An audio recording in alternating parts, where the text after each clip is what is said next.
Native Koreans drop this one sound in every single conversation and nobody teaches it. 헐, That's it. It sounds like someone punched the air out of you, because that's exactly when you use it. Shock, disbelief, second-hand embarrassment. Your friend texts you their ex got engaged? 헐, You missed the last subway by literally 1 second? 헐, Pure raw reaction. No full sentence needed. Now meet its best friend.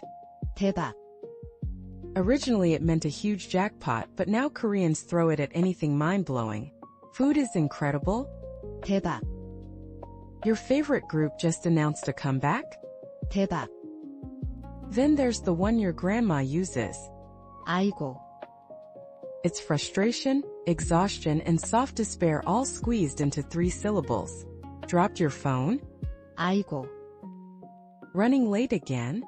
aigo, These 3 sounds.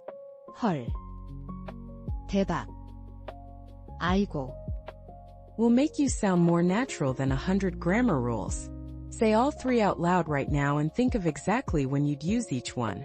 Follow for a new Korean word every day.